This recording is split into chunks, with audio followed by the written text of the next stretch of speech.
आज की इस खास चर्चा की शुरुआत एक ऐसे सवाल से करते हैं जो शायद सुनने में थोड़ा अजीब लगे, लेकिन ये इतिहास और मानव स्वभाव की गहराइयों में झांकने पर मजबूर कर देता है। सवाल ये है, किसी के लिए ज्यादा खतरनाक कौन साबित हो सकता है? उसका सबसे करीबी दोस्त या उसका सबसे जानी दुश्मन? ये सवाल वाकई सोचने वाला है। जरा सोचिए, इतिहास मतलब ऐसी कहानियों से भरा पड़ा है जहां सबसे गहरे जख्म, सबसे बड़ा धोखा उन लोगों से मिला जिन पर आंखें बंद करके भरोसा किया गया था। हाँ, ये बात तो है। कई बार लगता है कि विश्वासघात दोस्ती के लिबास में ही छिपा होता है। तो आज हम स्रोतों के जरिए इसी इसी जटिल और अक्सर विरोधाभासी लगने वाले रिश्ते की पड़ताल करेंगे। हम शक्ति के उस प्रसिद्ध नियम लॉ नंबर 2 पर गौर करेंगे, जो कहता है दोस्तों पर जरूरत से ज्यादा भरोसा कभी ना करें। और दुश्मनों का इस्तेमाल करना सीखें। हाँ, ये सुनने में कठोर लग सकता है, बिल्कुल। लेकिन चलिए देखते हैं कि स्रोत इसके पीछे क्या तर्क और क्या सबूत पेश करते हैं। इस परत को जरा और गहराई से खोलते हैं। ठीक है। तो स्रोतों का सबसे पहला और कह सकते हैं चौंकाने वाला तर्क तो यही है कि दोस्तों से सावधान रहना चाहिए। ऐसा क्यों?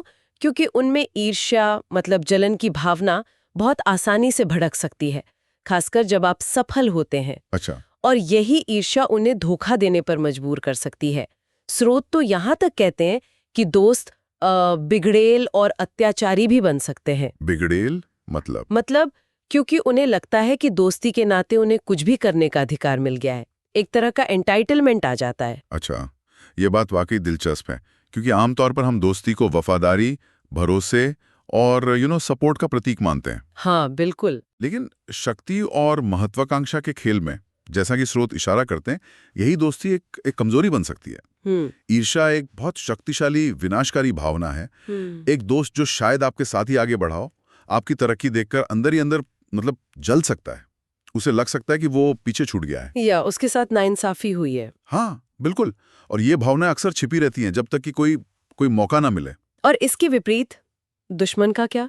स्रोत कहते हैं कि एक पुराना दुश्मन जिसे आप किसी तरह अपनी तरफ कर लेते हैं या अपनी सेवा में रख लेते हैं, वो ज्यादा वफादार साबित हो सकता है। हाँ, ये थोड़ा पैराडॉक्सिकल लगता है, लेकिन इसके पीछे तर्क है। क्या तर्क है? तर्क ये है कि उसके पास खुद को साबित करने के लिए बहुत कुछ होता है। उसकी वफादारी कमाई हुई होती है, सिर्फ मानी हुई नहीं। हाँ, मानी हुई नहीं होती। बिल्कुल, मानी हुई नहीं। वो जानता है कि उसे एक मौका दिया गया है, शायद उसकी उम्मीदों के विपरीत। इसलिए वो अपनी कीमत साबित करने के लिए, आपका भरोसा जीतने के लिए ज्यादा मेहनत करेगा।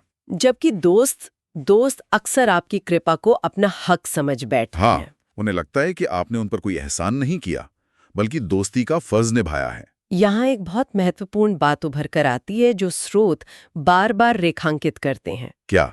वो ये कि शक्ति की दुनिया भावनाओं से नहीं बल्कि ठंडे दिमाग और स्ट्रैटेजी से चलती है। बिल्कुल, ये बहुत जरूरी पॉइंट है। भावनाएं, चाहे वो दोस्ती की गर्मजोशी हो, प्यार हो या फिर गुस्सा, आपके सोचने समझने की शक्ति को धुंधला कर देती हैं। हाँ, वो क्लाउड कर देती हैं जजमेंट को। बिल्कुल। अगर आप स्थिति को साफ तौर पर देख ही नहीं पा रहे, तो सही प्रतिक्रिया देना या आने वाले खतरे के लिए तैयारी करना लगभग नामुमकिन हो जाता है। सही बात है। और क्रोध जैसी तीव्र भावनाएं तो और भी ज्यादा विनाशकारी हो सकती है। वे न सिर्फ आपकी दृष्टि को पूरी तरह धुंधला कर देती हैं, बल्कि अक्सर आपके विरोधी के इरादों को और मजबूत बना देती हैं। कैसे? जब आप गुस्से में होते हैं तो आप गलतियां करते हैं, ऐसी बातें कह जाते हैं जिनका बाद में पछतावा होता है, और अपने दुश्मन को अपनी कमजोरियां दिखा देते हैं। स्ट्रैटेजी के लिए शांत और वस्तुनिष्ठ दिमाग जरूरी है, भावनाओं का उबाल नहीं। चलिए सिद्धांत को और बेहतर समझने के लिए इतिहास के पन्नों को पलटते हैं। हाँ, उदाहरणों से बात ज्यादा साफ होती है। स्रोतों में एक बहुत ही नाटकीय और दुखद उदाहरण मिलता है 9वीं सदी के बाइजेंटाइन सम्राट माइकल III और उसके बचपन के दोस्त बेसिलियस की कहानी। अच्छा, माइकल III और बेसिलियस। हाँ, माइकल III एक युवा सम्राट था और उसके पास बर्दाश्त जैसे बेहद काबिल और अनुभवी सलाहकार थे। वो रिश्ते में उसके चाचा भी लगते थे। ठीक है, मतलब योग्य लोग थे उसके पास। बिल्कुल, लेकिन माइकल ने उनकी परिपक्व सलाह को नजरअंदाज कर दिया। क्यों? क्योंकि उसे अपने बचपन के दोस्त बेसिलियस पर ज्यादा भरोसा था। और बेसिलियस कौन था? कोई राजकुमार? नहीं, यही तो बात है। बेसिलियस एक साधारण अस्तबल का सहायक था, जिसका शाही दरबार या राजनीति से दूर दूर तक कोई लेना देना नहीं था, लेकिन वो माइकल का दोस्त था, बस। ओह, तो दोस्ती के नाते उसने... हाँ, इसी दोस्ती के नाम पर माइकल ने बेसिलियस पर कृपाओं की बरसात कर दी, उसे शाही अस्तबल का प्रमुख बनाया, फिर धीरे धीरे दरबार में ऊंचे पद दिए, उसका वेतन कई गुना बढ़ा दिया। यहाँ तक कि एक बेहद अजीब कदम उठाते हुए माइकल ने अपनी प्रेमिका यूडोसिया इंग्रीना से बेसिलियस की शादी करवा दी, ताकि वो खुद उसके साथ अपना रिश्ता जारी रख सके। ये तो बहुत ही अजीब है। मतलब माइकल को शायद लगा कि वो एक वफादार दोस्त को खरीद रहा है, उसे हमेशा के लिए अपना कृतज्ञ बना रहा है। हाँ, शायद यही सोचा होगा। उसे लगा कि एक भरोसेमंद दोस्त को किसी भी कीमत पर संतुष्ट और अपने पक्ष में रखना जरूरी है। उसने सोचा कि बेसिलियस, जो उसकी वजह से फर्श से अर्श पर पहुंचा है, हमेशा उसका वफादार रहेगा। लेकिन हुआ क्या? कहानी का रुख बदल रहा है। हुआ ठीक उल्टा। बिल्कुल उल्टा। यही बेहिसाब कृपा और एहसान रिश्ते में असंतुलन का कारण बने। बेसिलियस में सत्ता और धन का लालच बढ़ता गया। उसे जो कुछ भी मिला था वो दोस्ती की खैरात जैसा लगा, अपनी मेहनत या काबिलियत का फल नहीं। उसे शायद अंदर ही अंदर ये चुभता भी हो कि वो सम्राट की दया पर निर्भर है।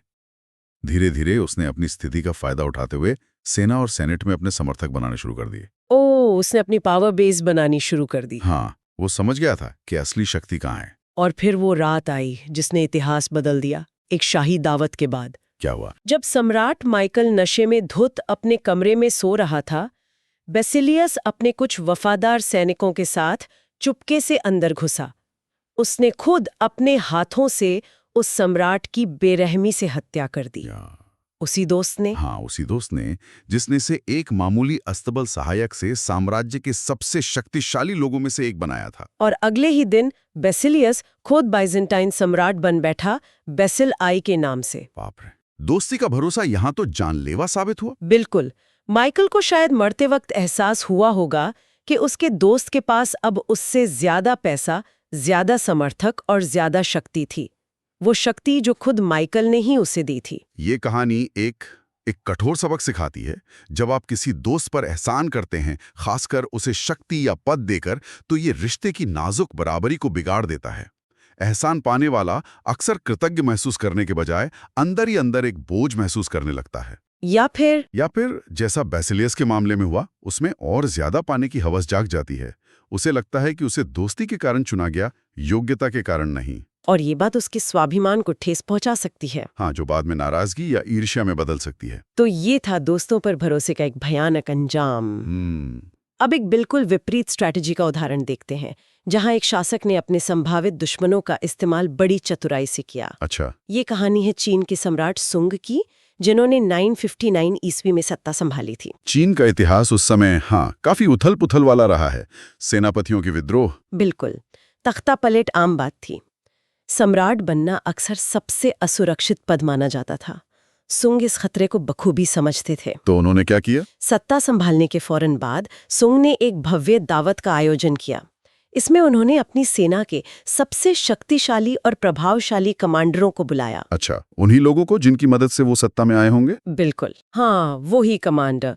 लेकिन वो ये भी जानते थे कि इनमें से कोई भी खुद सम्राट बनने का सपना देख सकता था। ठीक है। दावत खूब जमी, शराब के दौर चले का आदेश दिया। अब कमरे में सिर्फ वो और उनके शक्तिशाली सेनापति। हाँ। माहौल में एकदम तनाव सा छा गया होगा। यकीनन। और तब सम्राट सुंग ने बड़ी शांति से लेकिन स्पष्ट शब्दों में कहा। क्या कहा? मैं जानता हूं आप सबने मेरी बहुत मदद की है, लेकिन अब चीजें बदल गई हैं। अब हम दोस्त या साथी नहीं, बल्कि शासक और प्रजा हैं। सीधे मुद्दे पर। हाँ, फिर उन्होंने सीधे पूछा, आप में से हर कोई काबिल है, लेकिन क्या आप ईमानदारी से मानते हैं कि आप में से कोई भी सम्राट बनने के योग्य है और इस विशाल साम्राज्य को संभाल सकता है? बाप रे, ये तो सीधा कॉन्फ्रंटेशन था। किसी ने हाँ कहा? हाँ, जाहिर है, डर के मारे किसी की हिम्मत नहीं हुई। सब चुप रहे, शायद अपनी मौत का इंतजार कर रहे थे। लेकिन सुंग ने उन्हें मारने का इरादा नहीं किया। वो जानते थे कि इन शक्तिशाली लोगों को मारने से विद्रोह भड़क सकता है, नए दुश्मन पैदा हो सकते हैं। तो उन्होंने क्या किया? उन्होंने एक अलग, ज्यादा चतुर रास्ता अपनाया। उन्होंने उन सभी कमांडरों को राजधानी से दूर शानदार जागीरें, बहुत सारा धन और ऊंची उपाधियां देकर भेज दिया। अच्छा, मतलब उन्हें रिटायर कर दिया एक तरह से। हाँ, एक तरह से उन्होंने उन्हें इतना अमीर और आरामदायक जीवन दे दिया कि उनके पास विद्रोह करने का न तो कोई कारण बचा, न ही इच्छा। वाह, ये तो कमाल की स्ट्रैटेजी है। मारा नहीं, बल्कि उन्हें निष्क्रिय और संतुष्ट कर दिया। बिल्कुल, उन्हें सत्ता के केंद्र से दूर कर दिया, जहां वो कोई खतरा पैदा नहीं कर सकते थे। ये संभावित दुश्मनों को वश में करने का एक ज्यादा सुरक्षित और स्थायी तरीका साबित हुआ। हत्या करने से नफरत और बदले की भावना पैदा होती। हाँ, लेकिन इस तरह उन्होंने बिना खून बहाए अपने रास्ते के कांटे हटा दिए और उन कमांडरों को भी एक तरह से पुरस्कृत कर दिया, जिससे भविष्य में किसी और के द्वारा उन्हें इस्तेमाल किए जाने की संभावना भी कम हो गई। सही बात है। सुंग ने दोस्तों पर निर्भर रहने के बजाय संभावित दुश्मनों की महत्वाकांक्षाओं को बड़ी चतुराई से नियंत्रित किया। ये दोनों कहानियां माइकल और सुंग की शक्ति के इस नियम के दो पहलू दिखाती हैं। हाँ, एक तरफ दोस्त का धोखा, दूसरी तरफ दुश्मन का नियंत्रण। लेकिन इसके पीछे का साइकोलॉजी क्या है? दोस्तों पर भरोसा करने में मनोवैज्ञानिक स्तर पर क्या खतरा है, जैसा कि स्रोत बताते हैं? देखिए, साइकोलॉजी ये कहता है कि इंसान, मतलब हम सब, स्वाभाविक रूप से ये महसूस करना चाहते हैं कि हमने जो कुछ भी हासिल किया है वो अपनी मेहनत, अपनी काबिलियत के बल पर किया है। हाँ, ये तो है। जब कोई दोस्त आपकी मदद करता है, खासकर नौकरी या प्रमोशन देकर, तो उस मदद में कहीं ना कहीं एक छिपा हुआ एहसान का भाव, एक दया का पुट हो सकता है, चाहे मदद करने वाले का इरादा नेक ही क्यों ना हो। ये भावना कि मुझे ये इसलिए मिला क्योंकि मैं उसका दोस्त हूं, धीरे धीरे अंदर ही अंदर कड़वाहट पैदा कर सकती है। मतलब वो दोस्त कृतज्ञ होने के बजाय नाराज या ईर्ष्यालु हो सकता है। हाँ, बिल्कुल। उसे लग सकता है कि उसकी अपनी योग्यता को नजरअंदाज किया जा रहा है, या उसे दूसरों की नजर में कम आंका जा रहा है क्योंकि उसे दोस्ती कोटे से जगह मिली है। एहसान का ये बोझ। हाँ, ये बोझ बहुत भारी, बहुत दमनकारी महसूस हो सकता है। और जब आप सफल होते रहेंगे तो उसकी ये भावना और बढ़ सकती है, क्योंकि उसे लगेगा कि आपकी सफलता में उसका भी योगदान है, पर उसे श्रेय नहीं मिल रहा, या वो आपकी बराबरी नहीं कर पा रहा। और यहीं से ईर्ष्या और फिर संभावित विश्वासघात का जन्म होता है। बिल्कुल। और ये बात सिर्फ सम्राटों और सेनापतियों पर ही लागू नहीं होती है ना? नहीं, बिल्कुल नहीं। आज के आधुनिक कामकाजी माहौल में भी ये सिद्धांत उतना ही रेलेवेंट लगता है। निश्चित रूप से। किसी दोस्त को सिर्फ इसलिए नौकरी पर रखना या प्रमोट करना क्योंकि वो आपका दोस्त है, ये अक्सर टीमों के लिए और उस दोस्ती के लिए भी विनाशकारी साबित हो सकता है। हाँ, ये बहुत कॉमन मिस्टेक है। कामकाजी दुनिया में योग्यता, क्षमता और प्रोफेशनल रवैया दोस्ती की भावनाओं से कहीं ज्यादा महत्वपूर्ण होना चाहिए। जब आप किसी दोस्त को अपॉइंट करते हैं तो आप न सिर्फ एक अक्षम व्यक्ति को लाने का जोखिम उठाते हैं, बल्कि बाकी टीम के मोराल को भी गिराते हैं। उन्हें लगता है कि मेहनत और प्रतिभा का कोई मोल नहीं, सिर्फ कनेक्शन मायने रखते हैं। सही कहा। इसके अलावा दोस्त के साथ एक प्रोफेशनल दूरी बनाए रखना मुश्किल हो जाता है। आप उससे उतनी सख्ती से काम नहीं ले पाते। हाँ, उसकी गलतियों को नजरअंदाज कर सकते हैं। या फिर अगर आपको उसे निकालना पड़े तो दोस्ती खत्म। जैसा कि स्रोत भी इशारा करते हैं, कार्यस्थल काम करने के लिए है, दोस्त बनाने के लिए नहीं। मतलब बेशक सहकर्मियों से दोस्ती हो सकती है, लेकिन नियुक्ति या पदोन्नति का आधार दोस्ती नहीं होनी चाहिए। सीधी सी बात है। तो फिर दुश्मनों या प्रतिद्वंदियों का क्या? क्या वाकई उन्हें सहयोगी बनाना फायदेमंद हो सकता है? मुझे अब्राहम लिंकन का वो प्रसिद्ध कथन याद आ रहा है। कौन सा? मैं अपने दुश्मनों को तब नष्ट कर देता हूं जब मैं उन्हें अपना दोस्त बना लेता हूं। वाह, ये एक बहुत गहरी बात है, और इतिहास में इसके भी उदाहरण मिलते हैं। जैसे हेनरी किसिंजर, जो अपनी चतुर कूटनीति के लिए जाने जाते हैं। वो अक्सर अपने सबसे मुखर आलोचकों को भी बातचीत में शामिल करते थे, उनकी राय सुनते थे, कभी-कभी उन्हें सलाहकार भूमिकाओं में भी ले आते थे। क्यों? क्योंकि उन्हें पता था कि एक पूर्व विरोधी जब आपकी टीम में आता है तो वो अपनी वफादारी और उपयोगिता साबित करने के लिए अतिरिक्त प्रयास करेगा। अच्छा। उसे दुनिया को दिखाना होता है कि वो सिर्फ आलोचना करना नहीं जानता, बल्कि समाधान भी दे सकता है। माओ त्से-तुंग का उदाहरण भी है। हाँ, जिन्होंने जापानियों से लड़ने के लिए अपने कट्टर दुश्मन च्यांग काई-शेक के साथ अस्थायी रूप से हाथ मिला लिया था। माओ जानते थे कि इस प्रक्रिया में च्यांग की सेना जापानियों से लड़कर कमजोर होगी और उनकी अपनी सेना को अनुभव मिलेगा। उन्होंने दुश्मन का इस्तेमाल दुश्मन के खिलाफ किया।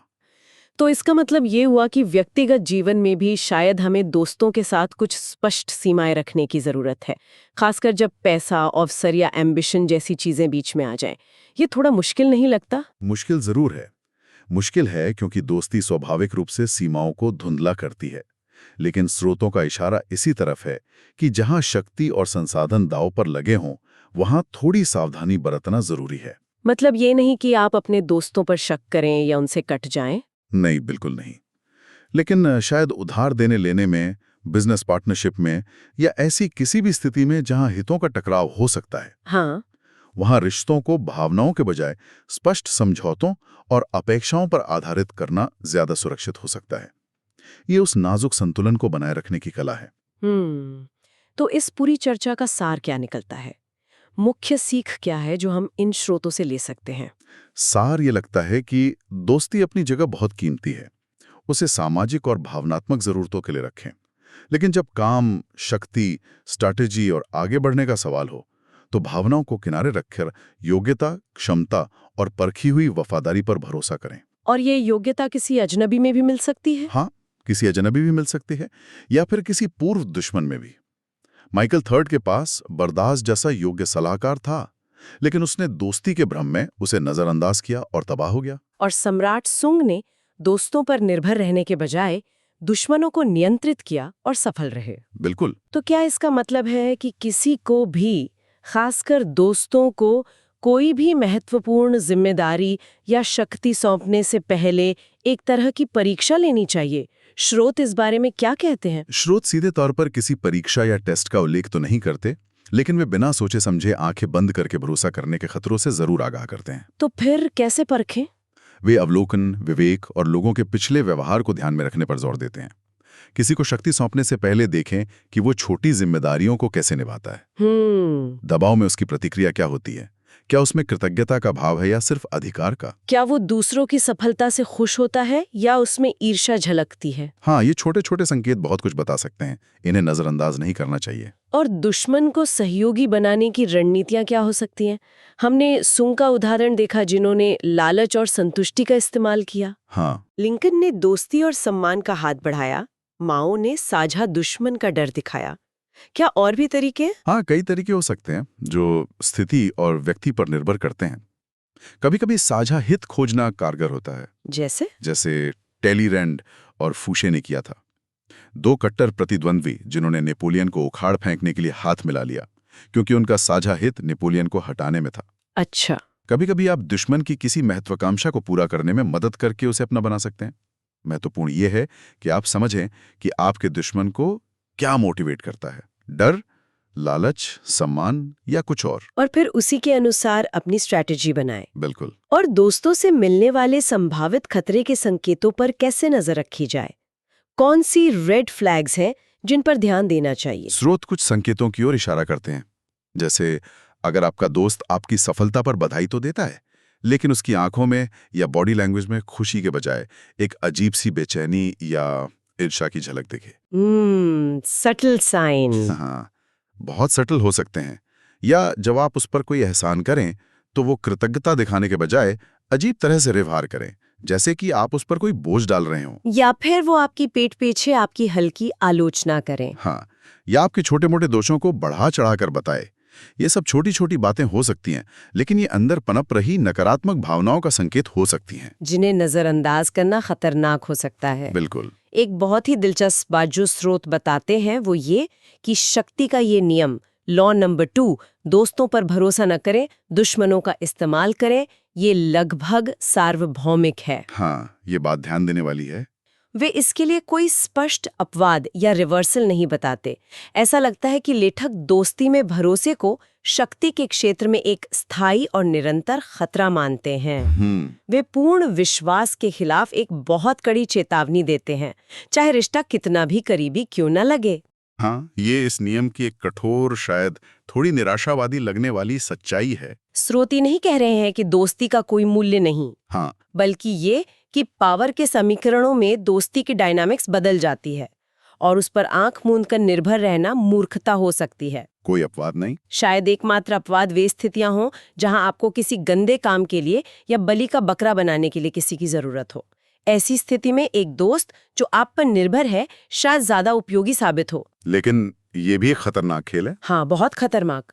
मूल संदेश यही है, सतर्क रहें, खासकर उनके साथ जो आपके सबसे करीब हैं। तो आज हमने देखा कि कैसे शक्ति के जटिल खेल में दोस्ती एक दो-धारी तलवार साबित हो सकती है। बिल्कुल। इतिहास और मनोविज्ञान दोनों ही हमें दोस्तों से मिलने वाले संभावित धोखे के प्रति सचेत करते हैं, जबकि कभी-कभी दुश्मन अप्रत्याशित रूप से ज्यादा वफादार निकल सकते हैं। हाँ, कुंजी भावनाओं पर नियंत्रण रखने, लोगों को उनकी योग्यता के आधार पर आंकने और हमेशा सतर्क रहने में है। और ये हमें उस अंतिम गहरे सवाल पर लाकर छोड़ देता है जिसके बारे में शायद हम सभी को सोचना चाहिए। क्या सवाल है वो? शक्ति और सफलता की इस दौड़ में क्या किसी पर भी पूरी तरह भरोसा न करना ही सबसे बड़ी सुरक्षा है? क्या ये संदेह और सतर्कता हमें अकेलेपन की ओर ले जाती है? या फिर यह हमें उन मूल्यवान गठबंधनों और मानवीय संबंधों से वंचित कर देती है जो शायद सफलता से भी ज्यादा जरूरी हैं? ये एक बेहद नाजुक संतुलन है। हाँ, एक बहुत ही नाजुक संतुलन जिसे हर किसी को अपने विवेक, अपने मूल्यों और अपनी परिस्थितियों के अनुसार बहुत सावधानी से साधना होता है। इस संतुलन को खोजने की यात्रा शायद जीवन भर चलती है। इस गहन पड़ताल में हमारे साथ शामिल होने के लिए धन्यवाद।